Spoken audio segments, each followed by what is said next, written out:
Ayaw, ay mo rin pag balilig, ano, gina ako sige. Sige.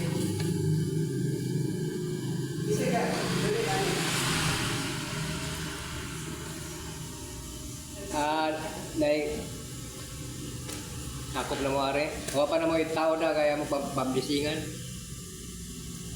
Ayaw ang Magbitay. Ngayong gabi kayong tanan. Praise the Lord. Long time no see. Tulungan sa manpata, magkakita. Nagkapalaw. So, sarili para sugdan. Mga makapok sa itong Ginoo, sa ngalan samahan, sana po sa Espiritu Santo. Amen. Mula nitong man, padalay ng walang Espiritu, magagiyag kanunay kanamo, diya sa pagtuon, diya sa balang kasulatan, kung sa mga pagturunan diya sa simbahan. Kupani kami kung haling kaalam nga pinili mo matubog kung puwinan kung kapamit na ito sa upan. Pinitanan ang ipangayon pasalamatan, pinagi ni Kristo ang Ginoo. Amen. Sa samahan, sa alam ng Espiritu Santo. Amen. So, mga kaisulan, gadaan ang matubog hanay na sunod si Bana, ihatag mo ng hanay, mutok mo. Kasi ang ganahan una mutok, ihatag nila. Pero ako una to karon. So, na sa akong time, ako ito karon silbarado. Aron maanan kung istorya ni dire kita. Tima na lang, tima. Ang tima na rin. So, una ta, ang tima kini nga, mo ni itong sulugon. Karong sunod si Manakit sa yung unang tima, sunod si Mana, kaya ibilin nyo na ako may mga pasulukan ninyo, kaya bago nyo balik, sabi ibilin na naman kay tunaan, o istorya ko mo, iban dyan may iwan na perfect ito, pero mo na pagsulog-sugod ba? Karon, pamunga ko sa kita ini, pero magpaambit ko sa kita, kamu ba, magpaambit mo, kay sige nagpaminaw, so kinalan, namoy, nahibawan o mo-share din mo sa itong hibawan dito kay sige nagpaminaw, kaya mo na ang walagan, kinalan kita walagan, so ini, Timing na kay karong sunod buwan. Kung magsugod kami og nanay assign nga cluster din nga mo Rosario. Timing na nga mo lang i-share niya din. Share. So kini ang tema karon, ang matuod na simbahan nga gitugod ni Kristo. So mo kini ang unang tema. Bahin sa matud pa sa itong panudlo diya sa simbahan sa CCC paragraph number 816. The church is the Catholic alone. So, sa Tagalog ba, ang simbahan Iglesia, at sa Tagalog, simbahan na mao ang Iglesia. Sa ilan sila, mao ka na ang kinan sila, mao ka na ang Iglesia. Ang English, church. So, mao ka na ang simbahan. Usa ka simbahan nga gitugod ni Kristo lamang. So, babasa na sa paragraph CCC Catechism Catholic Church, paragraph 816. Patod pa ni San Juan, Kapitulo 10, versikulo 9, naghisgot gayon nga ang tao nga musulod dinig simbahan na muunsa maluwas. So maluwas gayon ang tao nga musulod dinig simbahan. Naapod ang dokumento sa simbahan sa CCC number 836 ngadto sa 837. Kung matulusab sa dokumento sa atong simbahan Catechism Catholic Church, paragraph number 763, na si Kristo ang nagtugod sa usa ka simbahan ug niya gitugyan ini sa iyang apostoles nga si San Pedro. Muna. So si San Pedro mo'y gihatagan o giyawi sa maong simbahan. nga mo'y mutumala sa simbahan diri sa yuta. Una, na adunay pinili nga mao'y mangulo nga lumala sa yuta o kini mo si Pedro ang naghatag og yawi. Asa man kin nabasa diha sa San Mateo kapitulo 16, 18 nagingon niya, ikaw Pedro sa ibabaw ning bato tukuron ko ang akong simbahan o iglesia. Kung sa mga iglesia, Kastila. O sa Bisaya, simbahan. So, masabot kayo na usara ka simbahan na gitukod ni Pedro. Umatod pa sa sulat sa 1 Pedro kapitulo 5 versikulo 1 na kining si Pedro mausap ang piniling pangulo ni Kristo nga lumala sa simbahan o ang gitugyanan nga muatiman sa karnero sa Diyos. Asa mabasa sa Juan kapitulo 21 versikulo 15. Kung sa may mabasa na ito sa na pag-atiman sa karnero sa Diyos, diya sa San Juan 21 versikulo 15 nato sa disinte ni Molia na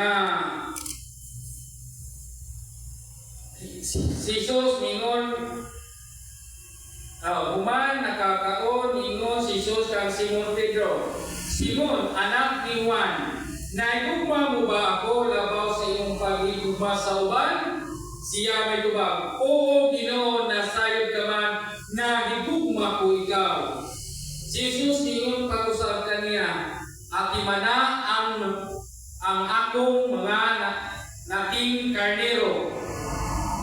Umingon usap si Jesus kaniya, Sir, ingon ang anak ni Juan, nahigugma mo ba ako? Si Simon itubag pag-usap, oo, higugma, nasayod ka, nga higugma ko ikaw. Si Jesus ingon kaniya, atimana ang akong mga karnero. Unya, si katulong higayon, si Jesus ningon, Simon, anak ni Juan, gihigugma mo ba ako?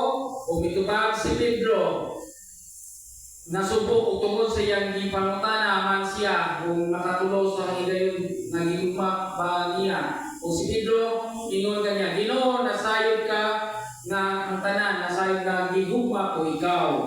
So, kisa man yung karnero mga kaigsunan? Ha? Katauhan. Ang iyang katauhan. Asa mabasa ng katauhan ng kanino?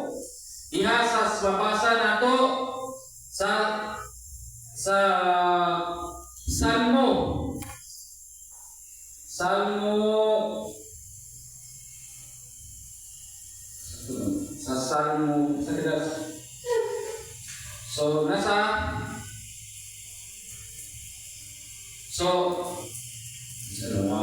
Diya sa Salmo 79 versikulo 13, 13. So muna ang kaniro mo kining katawan sa Dios. So dili nga si Pedro wa siya don ningon nga kini si San Pedro nag-atiman og mga kahayupan o mga kaniro. Dili ni maong ipasabot, dili ni nga literal na kaniro kay wala yun nag-isto sa palang kasulatan nga si San Pedro nag-atiman yun nga literal na kaniro hayop na kaniro sama sa kanding wala yung mag-atiman si Pedro. Kinsa may buot kung ipasabot mga kaniro ikan mga katauhan. Matod ba diha sa Salmo 79:13 na ang kaniro mao kini mga katauhan sa Diyos. So, mo kana ang ipasabot. Ang simbahan Katoliko ilungkod ni Kristo sa tuig at sagat itungkod Santa Tres ini Anyo Domini. So, o itugyan ni San Pedro ang papangulo o iuyunan niyo sa tanang reliyon sa tibuok kalibutan sa ikaduhang konsilyo. So, First Council Council o sa ikaduhang Councilyo sa niadtong September 14, 18 as 1965. So Economical Council sa September 14, 1965 na nakauyon na kining simbahang Katoliko gitukod niadtong 33 AD. Unay Second Council of Economists. So kanang reliyon nagka-tapok. So nagauyon. Mga Muslim, mga Buwan, mga Hindu, nagtapok ato, nag-uyon na ang gitukod ni Kristo na reliyon niya, nagtukod niya itong 33 AD. Sa mato pa sa Lumen Gentium na ang magpasakop ni simbahan nga tinukod ni Kristo mausaman maluwas. Asa mabasa? San Juan Kapitulo 10 versikulo 9 nga magpasakop sa simbahan maluwas yun kung puyan niya ang simbahan. O matod pa sa San Juan Kapitulo 2 ngadto sa 20 1 Juan 2 versikulo 19-20 nga ang mubulag kining simbahan pagatawon o sa may itingan mubulag sa simbahan ang mubulag sa simbahan nga gitukod ni Kristo sa may itingan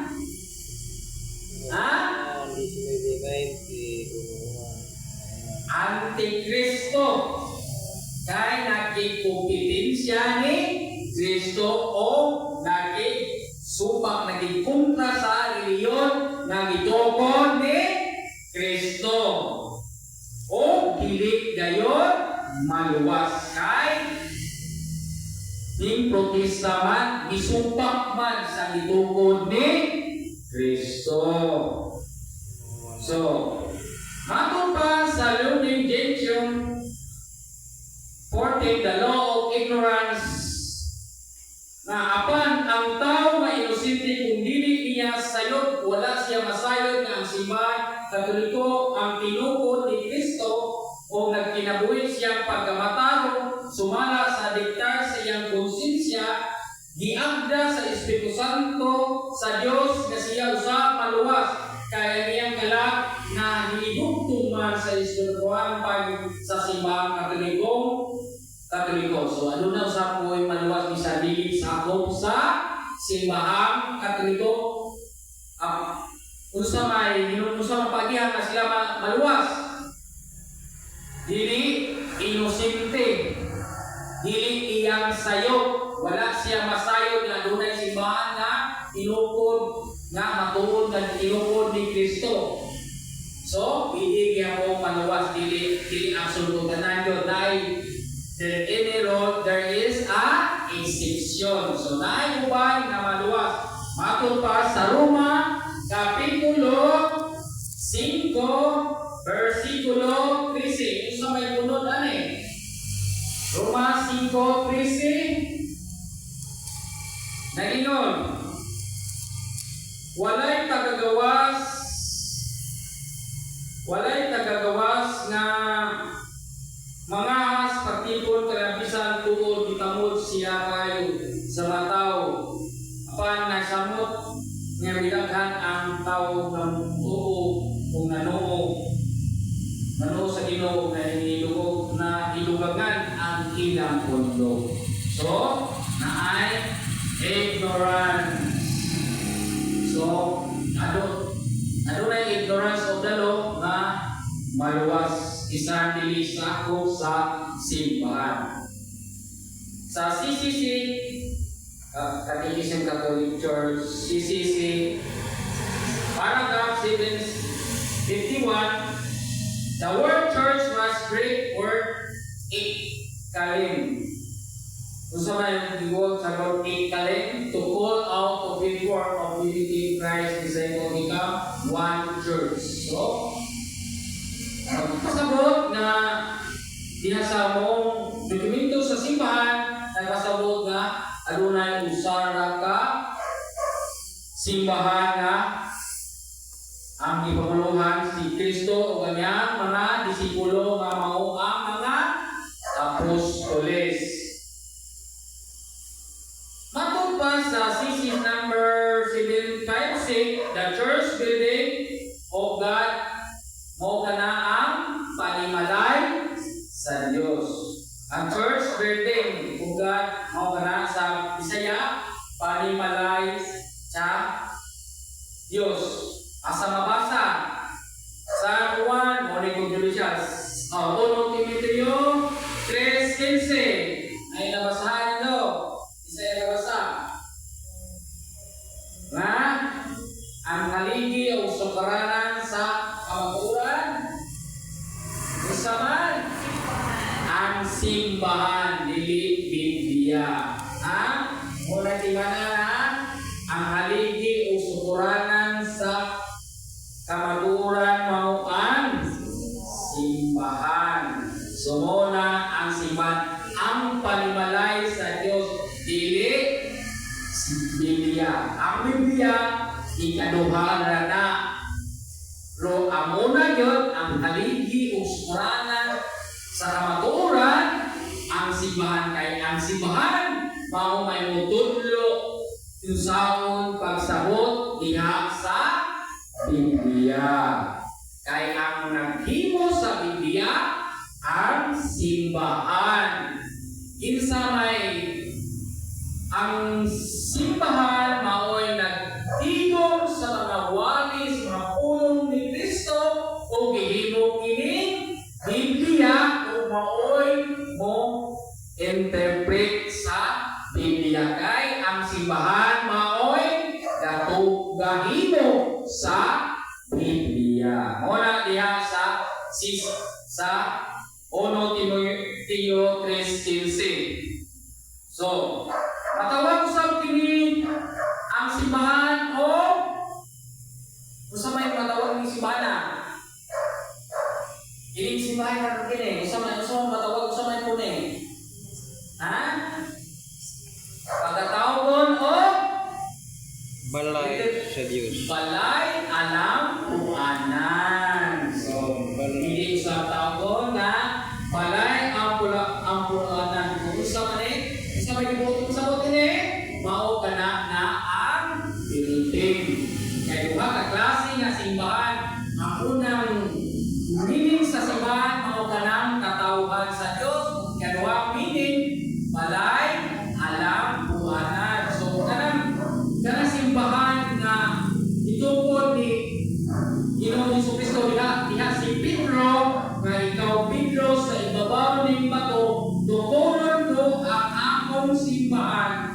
Usa man ning simbahan nga gitungkol ni Kristo, balay alampuanan o katawhan sa Dios. Katawhan sa Dios. O ang katawhan sa Dios naghimo og balay alampuanan. So, una nga duha ang meaning sa simbahan pili kawong balay alampuanan o katawhan sa Dios. Kinsa man ang unang katawhan sa Dios? Ang 12 ka mga apostoles nga ang nangulo o ang si San Pedro.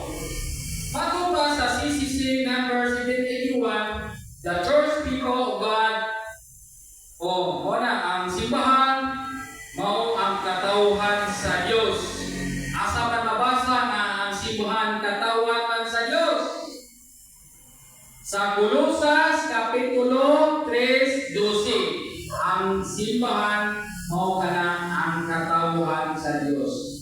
O mato pa sa CCC number 787, the church body of Christ ang simbahan mao ang lawas ni Kristo. Ug ang ulo sa simbahan, kinsa may ulo sa simbahan?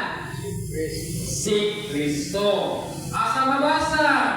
Sa Colosas kapitulo 3:15.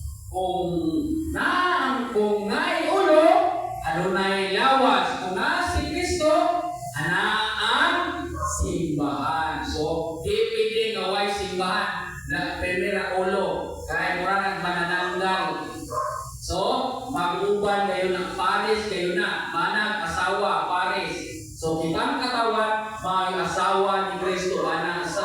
si Kristo ang ubanas, ang iyang asawa, kitang katawan. Pares kayo na mga son. Ang si Kristo ang ulo, galing lawas, mao gayon ang simbahan. Matod pa sa CCC paragraph pahina 7, paragraph 797, ngayon, the church is temple of the Holy Spirit. Ang simbahan, templo sa Diyos. Usang simbahan? Templo sa Diyos. Asaman mabasa sa episode 2:21-22. Kitang kining lawas na to, pag pwede pa usap tawag templo sa Diyos, matawag usap kita, kini ang atong lawas, gipuy-an, o pinipili usap tawag o templo sa Diyos. Kung kita tinunyagan. So, ani na karon sa upat na characteristic of the church. Upat na timaan na kining simbahan gitukod gayon ni Kristo. So, ni upat na timaan. Una, usaman ang una. Usa. Kaduha. Santos.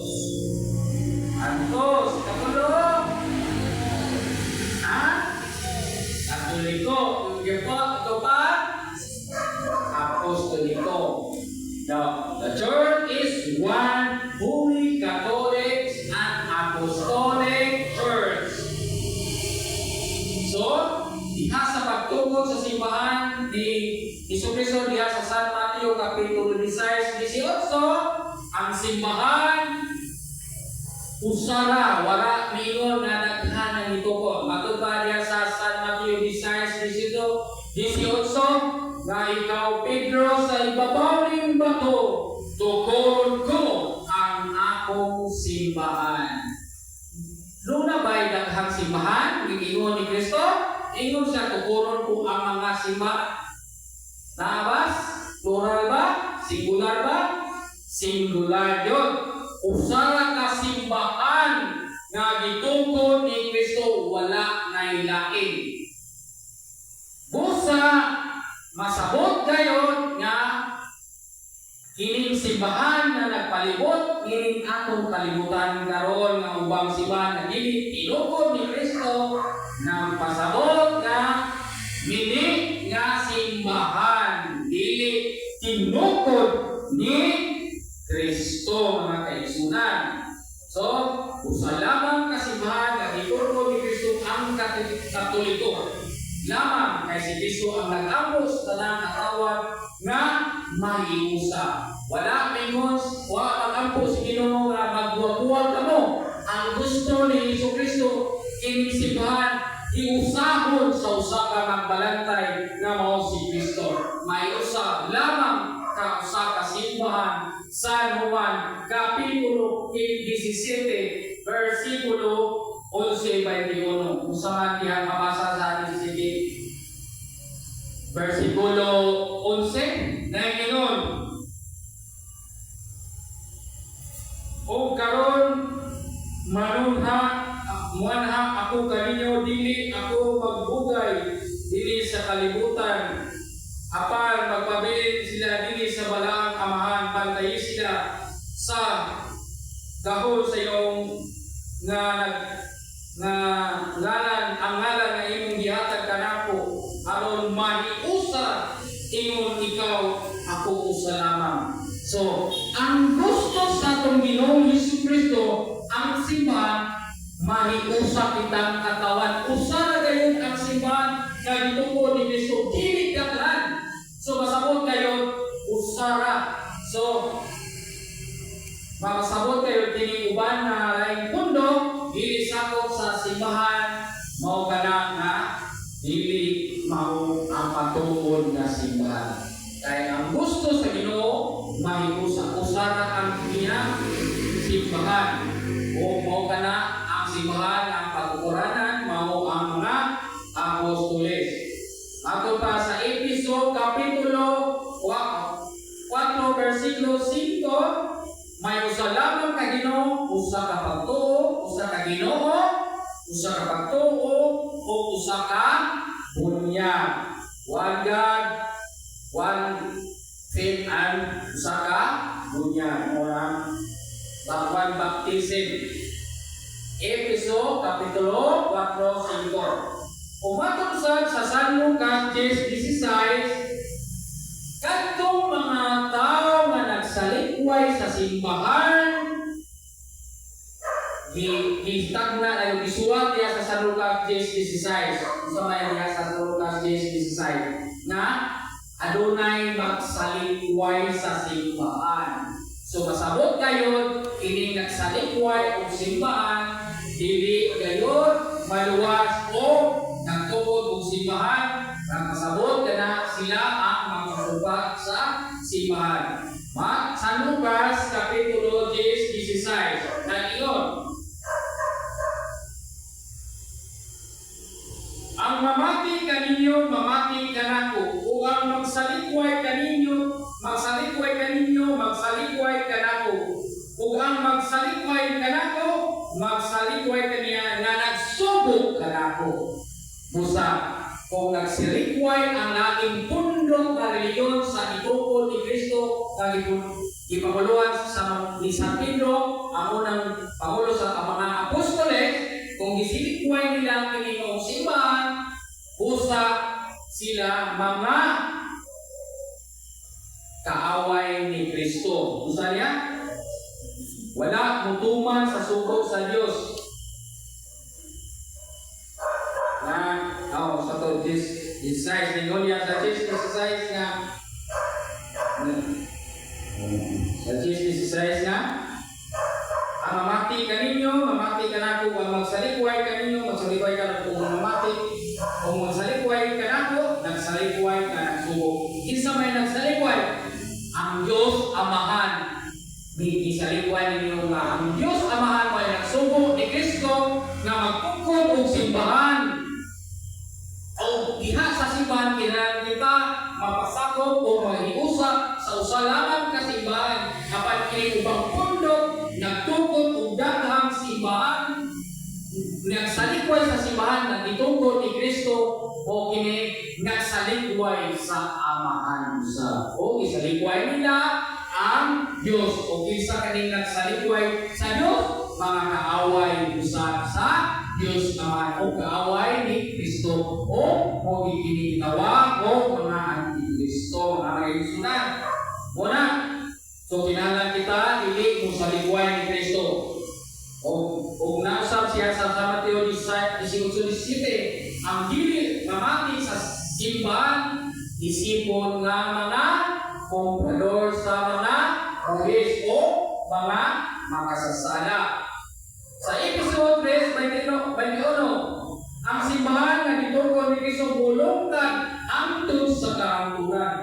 So, mabasa niya sa Efeso 3:21 nga bulungtad gayon ang simbahan nga gitungkol ni Kristo. O diha usab sa San Mateo Kapitulo 28 versikulo 19-20 nga kining simbahan pagauban hangtod sa katapusan sa kalibutan. Nabungkad na ba ang simbahan Katoliko? Ha? Wala pa nabungkad. Kaya daghang pundok ingon nabungkad kuno. Kung nabungkad pa ang simbahan Katoliko, namakak dahil si Kristo nga kining simbahan na pagaubanan hangtod sa katapusan sa kalibutan. Ang Ginoo dili kayo namakak kay Ginoo siya, justisya na siya man ang makatumurang na justisya. So, di kayo mamakak ang Ginoo ang simbahan nagapadayon hangtod karon. Bisan sa mga aligasyon sa ubang pundok na nabungkag kuno kana usa ka kana kadakong baka kay ang simbahan diha sa mga lungsuran makita magayon nato na nagtindog o mga nagpatuon nga mga karaan ug ang mga apostoles dito ipanglubong diya sa simbahan hangtod karon napa ang simbahan wala gayon mabungkag mga kaso. Muna niya sa San Mateo Kapitulo 28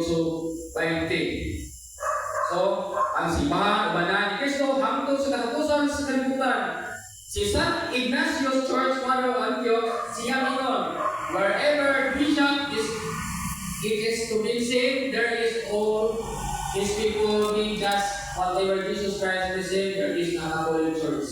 So, naa si Kristo, diha, nausap ang Katoliko. So, ikaduhang timaan kining huli. Sa may huli, pagkabalaan. So, matod pa diya sa Hebreo Kapitulo 7:28, si Kristo ang nagtukod sa simbahan ug mao kana ang pangulo nga pare. Kay ang si Kristo usaman ka Dios o Ginoo balaan. So ang simbahan nagtukod ni Kristo balaan usab kay si Kristo usaman ang magtutukod usa ka balaan, masabot usab ang simbahan usab ka balaan. Ono Pedro 16, si Kristo mingon, pagbalaan kamo kay ako balaan. Kung sa ingon, isubo kita ang katawhan sa Dios nga kita sakop sa simbahan Katoliko nga magbalaan kita aron kay siya man balaan. So, giingnan kita nga pagmatarong kamo kay ako matarong. No, pagbalaan kamo kay ako balaan. So, isubo ta sa Dios. Sa Roma 10:16, ang simbahan nga gituko ni Kristo nakapamugna og daghang balaan. So as kinsa may simbahan karon nga daghang santos? Ang simbahan Katoliko. So ang simbahan Katoliko mo'y daghang santos. So mo na ang ikaduhang timaan. Okay, katulong timaan kining Katoliko. Sabi Katoliko, makailapod sa Bisaya pa, makailapod sa English, Universal Church. So ang simbahan makailapod.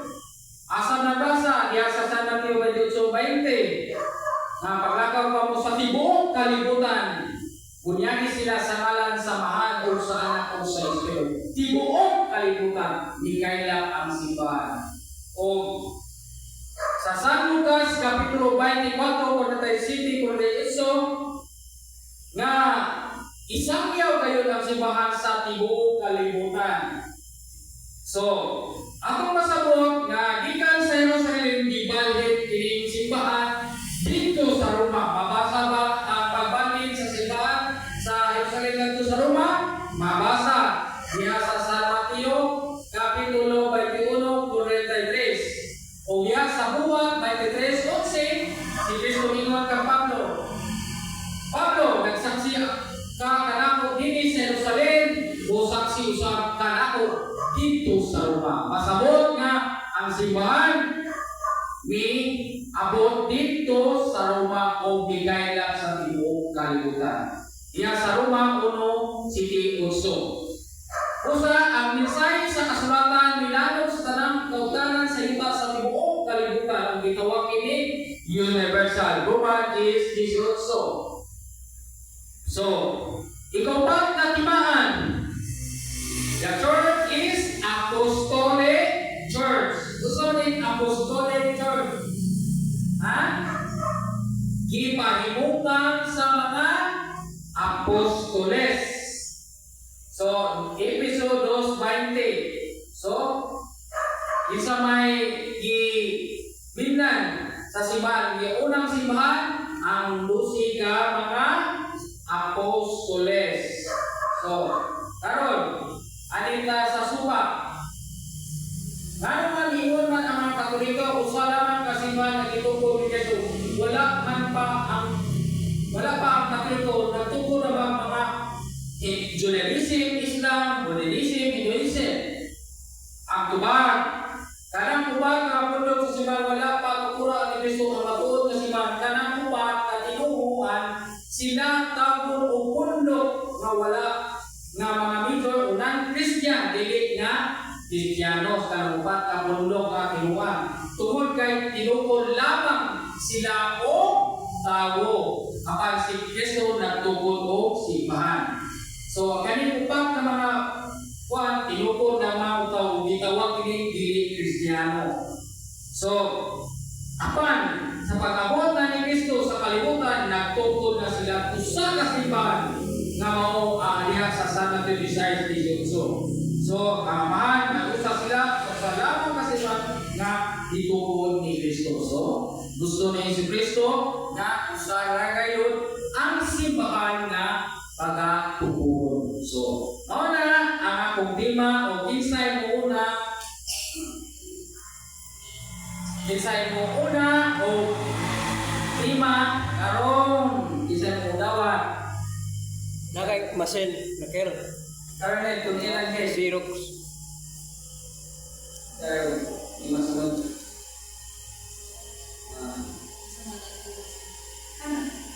Balik lang Xerox ka na. Diba ka? Ikaw ay pamudati. So, daghang salamat sa iyong pagmalinaw, may gabi o mamuli na ta. Nakay Xerox lagi na, Xerox Masel naka. Wala lang basag mga upat ka bukay mga istorya kay arong na. Bahino na to. Nung naalabay araw, wala mo kami, hindi mo makashare na ikang tapos dili sa pilya o sa ikong pastel. Kada tima nimo i-Xerox na mo. Kaya mo i-share. Sige, Ga. salamat o may gabi ko na.